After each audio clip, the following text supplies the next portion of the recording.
One of the things I get asked a lot about and I talk about a lot with my coaching clients is hiring. It's been a huge part of what everyone has experienced in the last number of years. It's a process that is fraught with complication. It's a difficult process. And over the years, I have both implemented, helped to implement, and then learned from some masters really about how to improve your hiring practices. And I'm not going to cover everything today. I want to cover a specific topic around hiring, which is the process between having an open role and hiring someone. That front end process. I'm not going to worry about your net promoter score, your employee culture, all that kind of stuff. Just your employee hiring practices. This, I believe, is also effective with contractors. So it works both with employees and contractors, but it's really designed to share with you what I've learned. I got to give massive credit to Victor Chang and Rob Berkeley. These are both my previous coaches, both of whom pushed this on me repeatedly, taught me this. So I am channeling them. This is not my material. I'm channeling them with deep gratitude to Victor Chang, who is still active as a incredibly amazing coach, and Rob Berkeley, who we lost a number of years ago to cancer, and yet I owe a debt of gratitude to them on this. But let's get started. So 3 mistakes I see with hiring. And these mistakes show up on a perpetual basis. And so why these become important is you'll see as we progress. The first one is people, owners, HR people not defining the open role enough to know what is required for a candidate to be successful. We're going to talk a lot more about this one, but know that a lot of times we jump into hiring with a basic job description and not anything more than that. And we interview off of sort of instinct. And as a result, that's one of the big mistakes I see. The second one is hiring the best interviewed candidate versus the fully qualified candidate. And it seems like those are the same, but they're radically different, and I'm going to explain to you how. And then finally, repeating the same old mistakes in hiring and blaming it fully on the candidates and the employees, blaming it on the culture, blaming it on the system, instead of recognizing that there's a process that you can follow and there's a process whereby you can be effective and successful. I believe there's 5 process steps to improving your hiring. And I'm going to go through these quickly, and then we're going to go back and really dig into them. So the first one is defining the minimum. The job is to really define the minimum mandatory requirements for the open role. The minimum mandatory requirements.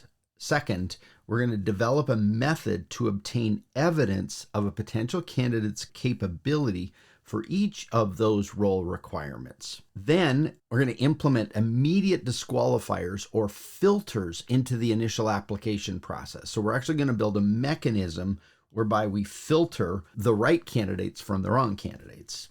Then we're going to find the full evidence of each candidate's capability to meet each requirement during the entire interview process. And then finally, we're going to make the best hiring decision. And that one seems easy at this point, and yet, again, there's a unique distinction here that's going to be really important to address. All right.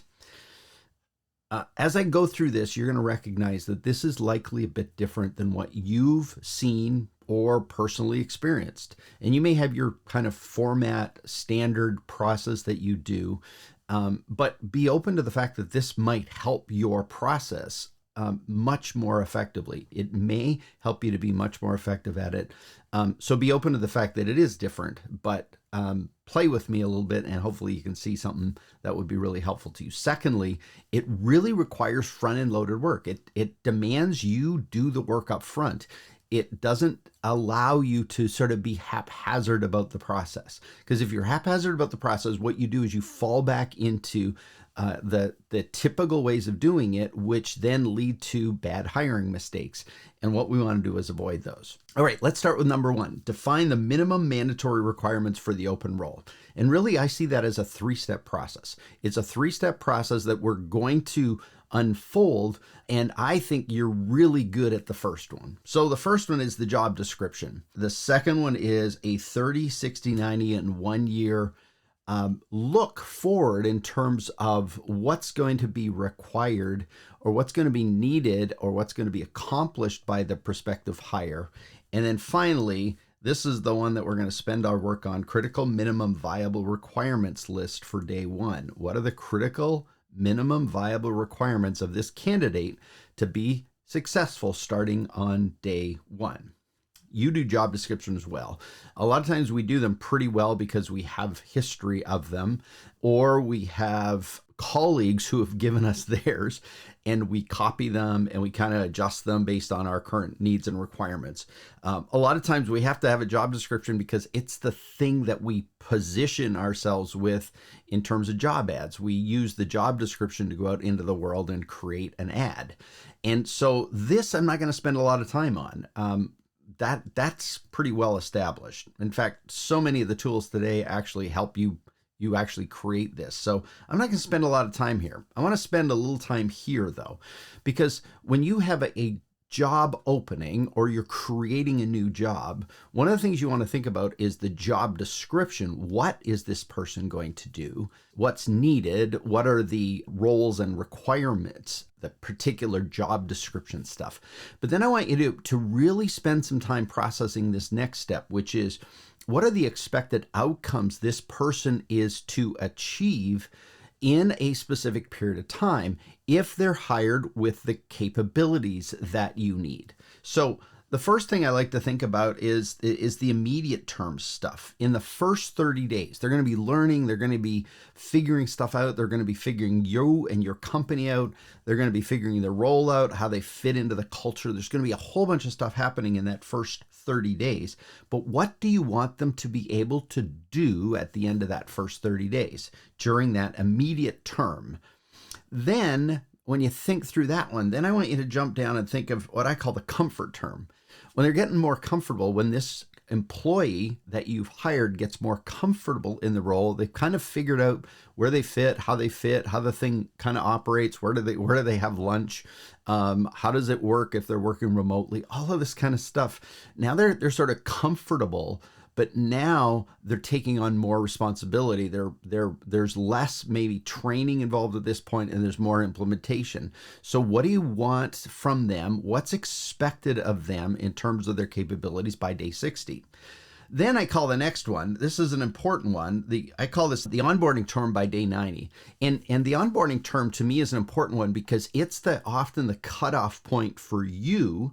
By day 90, you need to know if this person's going to stay, because that's often the period of time which our employment agreements allow us to remove somebody if they don't measure up to what we need from them. And so it's really important to understand by day 90, they've accomplished stuff day 30, they've accomplished by 60, but by day 90, what do I want them to be fully engaged in, active in, accomplishing, doing by day 90.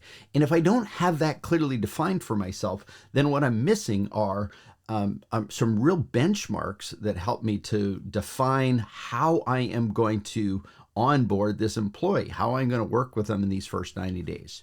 And then the final one I want you to think about a little bit is, what's the long term look like? And by the long term, I mean within the first year, what do you believe they should be doing, accomplishing, what their capabilities, how much responsibility have they taken on, all those kind of things. I think this is a helpful exercise for any role that you're hiring for, because it, along with your job description, sets up your ability to hire more effectively. So from there, if you've got these two in place, you've got your job description and you've got your expected outcomes document, then there's one more critical piece. And this is the whole point of this first point in my 5-part requirements to hire somebody. And that is to create from those first 2 documents a specific definitive job and role requirements list. And this list is the things the requirements that someone must have, and those to me are the knowledge they must have, the skills they must have, and the style they must have. And I'll explain that a little bit more. In order to be considered for the job, starting on day one. It's a specific defined list that you're going to write related to the job description, related to the outcome, expected outcomes, and you're going to develop this list as a way to give criteria by which you're going to hire a client. So when I think about knowledge, I think about what knowledge does this person have to have coming in? It may not be knowledge that you're going to teach them, but what do they have to have inherent the day they show up? What kind of knowledge do they have to possess? And so I define those. What are those specific requirements? Then I go into the skills, and each job has a different layer of skills. And I often find this is the largest category. And the skills are the specific skill set you want them to possess when they walk in the door. When they walk in the door, do they have these skills so they can begin to accomplish the outcomes through the training process, through the onboarding process, through the implementation of their role within your business? Are those skills going to go to work? The existing skills that they walk in the door with. Third, do they have style? And style to me is potentially aligned with role and culture. So do they have the style if they're answering telephone calls? Do they have the voice style on the telephone to actually be effective? If you have a real culture around gratitude, did they show themselves to have that kind of gratitude style? And so much of this style one, while I put it at the bottom of the list, is still something you're looking for, because a lot of times why we fire people is because they don't align with our culture. They don't fit there. So it's really important to have a requirements list of knowledge, skills, which are the biggest factor, and then style, which is culture and job personality fit, if you want to call it that, as a way to build a baseline for what you're going to do. All right. Once you've developed that initial list using your job description and your expected outcomes for this role, 30, 60, 90, and a year, then what you want to do is you want to go back through it. And a lot of times the problem I see in development of these lists is there's often an omission of a critical requirement from the list. So a thing that should be on the list isn't there. And then the opposite of that is often adding a requirement to the list that isn't really mandatory. And those are two mistakes that get made. So this is a helpful way to kind of process that, is to ask yourself two questions. So you take this list that you're developing, and again, this is all front end loaded. This is work in advance. You got to do this in advance to get a result. Is once you've got that list prepared against those two documents, you're going to go, given the current version of this mandatory requirements list, can I imagine a candidate meeting 100% of these requirements, and they meet all of these, and still failing on the job? If so, why are they failing? And what that often does is force you to go back through and go, oh, there's this requirement I'm missing. There's a critical requirement I'm missing that is really important to this job being done well and effectively starting on day one, right? So that's the skill set. The second question you ask is you go through the list, and if a new hire did not possess this particular skill, could they still be successful? And you go, okay. If you say yes to one of those, you realize that maybe you have something on the list that isn't mandatory. Maybe you have something on the list that you can train against, but isn't required coming in the door. Maybe it's something that's going to unlock for you something that you're not even sure of. And by that, I mean like say a style requirement. You got this style requirements there, and you think, okay, well, yeah, I want somebody to be like really outgoing to be in a sales job. Well, what if they're quiet and reserved, but they're extraordinarily good at follow-up systems, process, making the calls, even though they're not, say, outgoing and bubbly? You go, okay, they could be successful there. they could be successful in this job even if they didn't have that sort of bubbly personality that looks like mine, something like that, right? Because we often want certain people in our company to have that same sense that we do about things.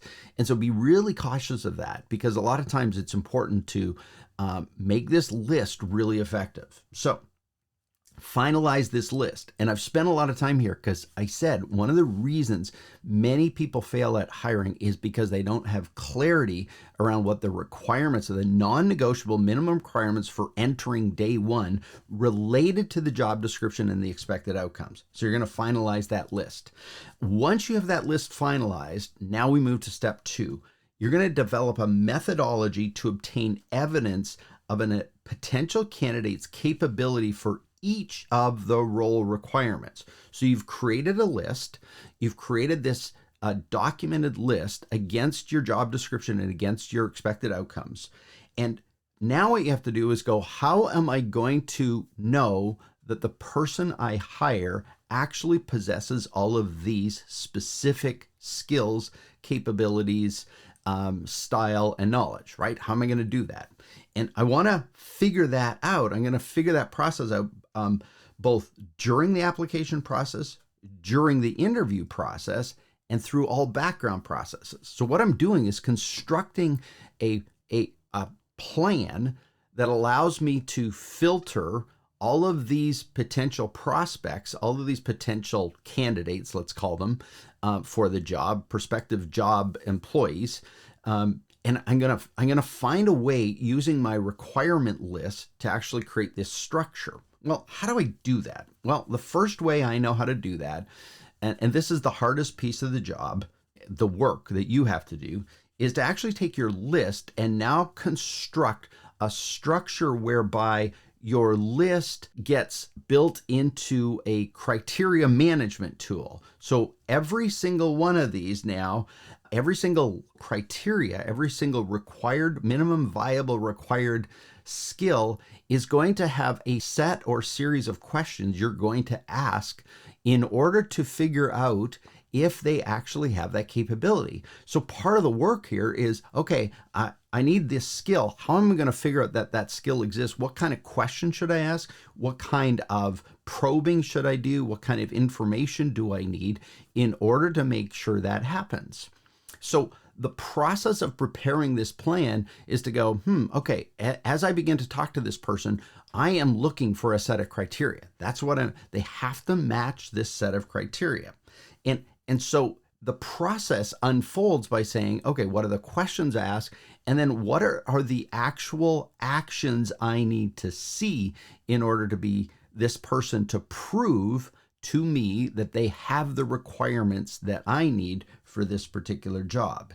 And those all fit together.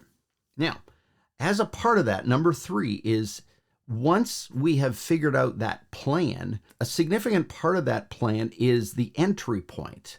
And this one has been extraordinarily helpful. This has been so helpful in my business. It's been so helpful in other people's business. And that is to implement immediate disqualifiers or filters in the initial application process. So applicants come into you, and depending on what's happening in your local or even in the global employment marketplace, how many people are available, the applicants come in, and often there is this sort of glut. And given a lot of the tools available to applicants now, all they have to go through is click a button and their application gets submitted. Well, in order to stop that process and to interrupt what's happening, you want to filter that actually eliminates everyone who doesn't fit your criteria. And so part of your plan and part of the implementation is how can you create a system whereby you eliminate everybody who doesn't fit the role. So here's one I've used. Many of my clients use it. It works. It just flat out works. And let's assume your requirement is you need somebody who's completely follows documents, looks at every specific thing, is really focused on details and data. And so part of a job description and a job application process for someone like that, let's say this executive, it's an executive type assistant or a administrative support person, in your job ad, very clearly state, do not send a resume, right? So that's the requirement. And you got a requirement, and now you got a filter whereby you're actually filtering somebody for getting that result. So by telling them not to send a resume, the minute somebody sends a resume, what do? You eliminate them. The filter, they didn't meet the criteria, right? Because you got a requirement for that. So if the filter is the first efficient way in the application process, before you start interviewing, before you start talking to people, create a filter that eliminates everyone that doesn't make the cut on specific requirements, because you just don't want to deal with thousands of resumes if you said don't send a resume. It's an easy, simple way to eliminate everybody who doesn't fit the criteria. Think about this. Let's say one of your requirement is they must have conversational phone skills. Well, you want to hear that, right? That's a requirement. So there's two really cool filters built into this one in terms of how to make this work. So you could say, leave a voicemail at this specific number. What have you just done now? Now you've actually accomplished, do they follow directions? And two, what's their conversational phone skills? And you tell them what you want them to tell on the voicemail.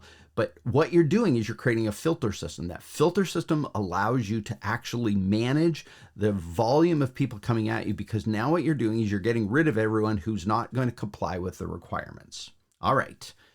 Fourthly, find the full evidence of each candidate's capability to meet each requirement during the entire interview process. So we've actually dealt with the application. And so by the time somebody gets to the next stages of your interview process, where they've actually met the requirements and you've not filtered anyone out past that, and they get through to this, now your job is to go against your requirements list.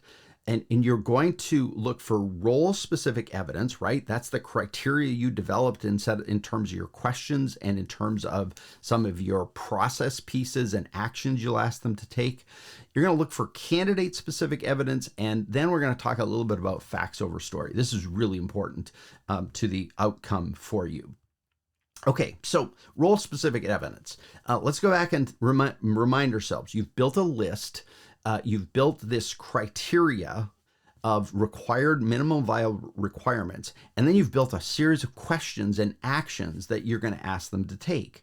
Now, as you get into the interview process, it's important that you work with this document using these questions. And so I know you can't see this very well, but down here, there's a list of every question over here is listed to the left here. There's a list of every question related to that either knowledge, skill, or style requirement. And those questions all need to be asked. The first thing is who's asking. So I suggest you have a multi-stage interview process, and it's a process of elimination. If somebody doesn't start to fit the requirements, they're exited. If they don't fit requirements, you can't check that you've confirmed this person has that knowledge, that skill, or that style, if they don't have it, if they're not there, if they're an X, they're not a good fit for you. It's not worth moving forward. And you do that based on these questions. So your interview process is a series of different people in the interview process asking a specific set of required minimum viable standards that you're looking for, that you're looking to actually obtain evidence for in the interview process. So you're looking for that evidence for that role. Right. Now you're actually, the second stage is, and this is the unique part, is that every candidate has their own specific evidence you're looking for.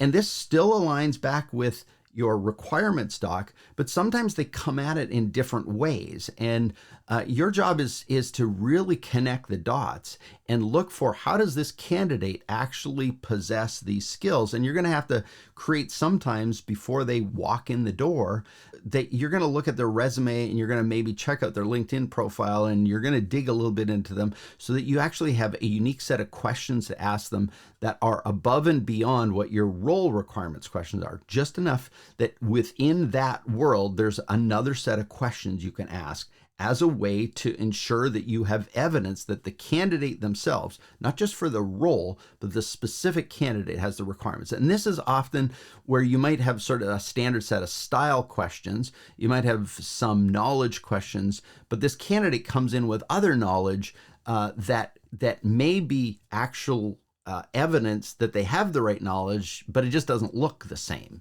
So it's really important that you do the work on the questions that are pre-established for the role, but also create a series of questions that are candidate specific for the person.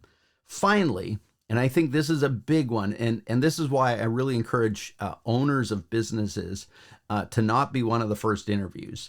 Because a lot of times as owners, what we do is we create a story about the person we want in the job instead of clearly defining the facts. So just as an example, when you're doing an interview, tell me about your last job, a person will tell a story about their last job. They'll give a narrative about it. And when you do that, something strange and interesting happens. I'm going to go forward and then I'm going to come backward.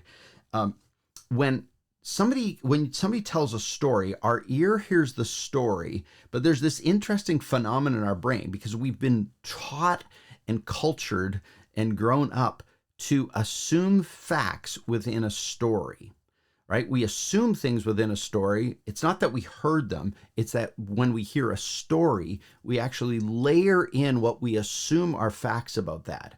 And when you're doing an interview with a candidate, if you're listening to a story, what you're getting oftentimes is your willingness to assume a whole bunch of facts. So what I want you to do, and what I encourage you to do, when you work through these questions and looking for these minimum viable requirements, is don't spend a lot of time asking narrative story type questions. Make sure the questions are fact-based, because what you want to do is find facts to support the evidence that you need that they fit the minimum viable requirements. Work on facts. So how many months at last job instead of looking at the resume that might say something specific. Go into those deeper facts. How many people reported to you when you started? How many people reported to you when you left? What you're looking for is a fact. These don't take as long. You just have to have more questions at your disposal to be in a fact-based question mode instead of pure narrative. Do you allow narrative? Absolutely. I mean, narrative's part of this, but so often what we do is we allow narrative and then we get stuck in this where we construct our belief about their alignment with our required minimum viables, and they're missing them because we just assumed them because we focused on story and not on fact. All right, remember, every action during the application and hiring process is a part of the evidence. So I encourage often my clients, and I've done this in my own businesses, to do tasks. Ask your prospect to do a task to see evidence of capabilities. Give them case studies. Ask them to do something, especially as they get farther in the process. Because what you're looking for is evidence of requirements.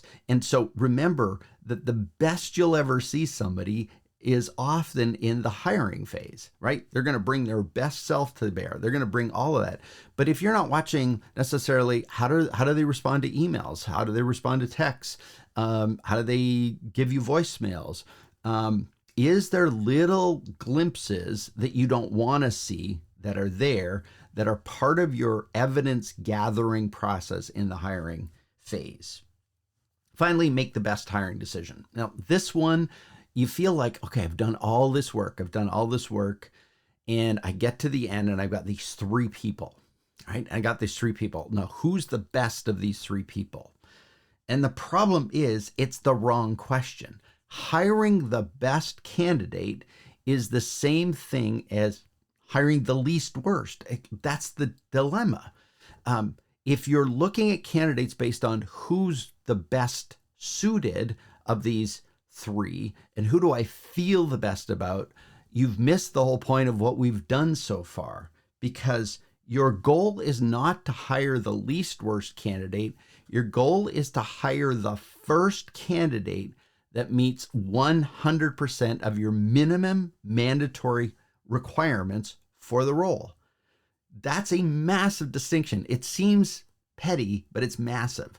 And I don't want you to miss that, because so often what we do is we get 2 or 3 people sort of to that point where we're going to hire one of them and we go, well, who actually fits? But if you go back in your requirements list, if you're back in your requirements list and they've got X's on 2 of them, even if they're the best of the 3, they're still not the they're still not the best hire, because you're just hiring the least worst. You're not actually hiring the candidate that actually meets the requirements. This process is a real shift. And if you can get the shift, some really cool things happen. Now, I recognize when I say all this that the last couple of years have been tough. If you're trying to hire labor positions in the last little while, you're lucky if people walk through the door. I get that. It doesn't actually diminish the fact that you shouldn't do this work. It doesn't actually diminish the fact that this is not a good process, because a lot of times during these sort of economic seasons or transitory seasons, what our job is to do is build our capabilities and our resources ourselves in order to do this. So it's really important that you think through this process in a meaningful way.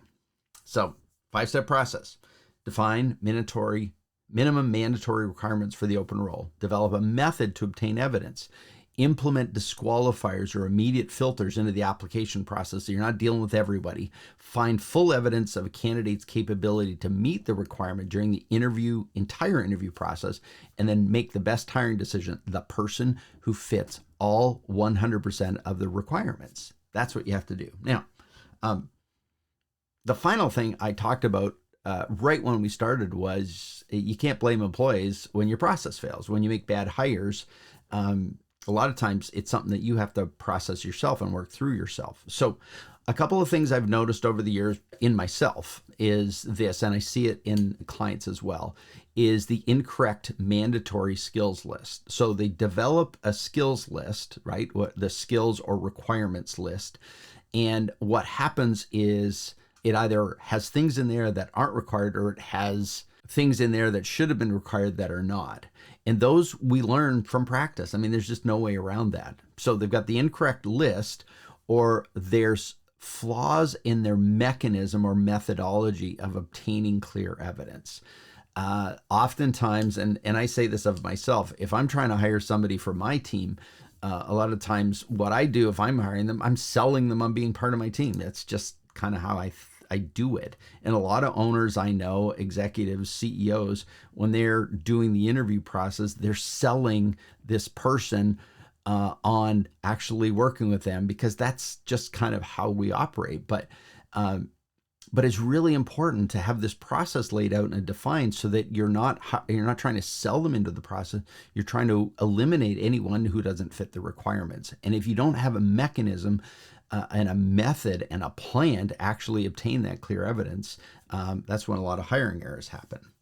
Another thing I've seen, and this one's probably more recently, is there's just no candidates that show up. And the first reason I think is there's the wrong labor market. It's the labor market is funky, and it has been for the last couple of years. So a lot of times no candidates show up because there's no market. There's nobody to fill that job in the way you have it defined. Or maybe you're on the wrong job ad platform. I know different cities and different areas have different tools. Like Indeed works for labor, but it doesn't work for middle and supervisory management as well. LinkedIn tends to be a better platform for that. There's lots of new platforms that keep emerging, that if you watch and see that your platform might be the problem, you might have your stuff on the wrong platform. Craigslist for some jobs is really effective. If you're looking for contractors, you're not going to find those on Craigslist or LinkedIn or those. You got to go to Upwork. I mean, that's just the nature of the beast. So make sure you understand the platform that you're using to perform your or send out your ads. And then the other one is the combination of requirements that you've uniquely required is not available in the current set of candidates. You may have to go back and adjust your job description or your expected outcomes in order to adjust your requirements list in order to find more candidates who fit the role. So there you have it. I've tried to give you an overview of a hiring process that I see working really effectively. So if you want to improve your hiring process, define the role enough to know the requirements for the candidate to be successful. The requirements link to the job description and link to the expected outcomes, but they have these coming in the door on day one. Then hire the first 100% fully qualified candidate. Don't hire the least worst. Quit hiring the least worst candidate. Look for the 100% fully qualified one. And then finally, learn from your previous hiring mistakes. We're making mistakes all the time. This is not to say that even outlining this process means I somehow have it all together. It just means that I got a process that I work through and I learn from it and I go back and figure out what did I do wrong? Where did I miss? And so I hope this is helpful. I hope it gives you a new path or some new activities or some new things to add to your hiring process in order to improve it. We'll talk to you soon.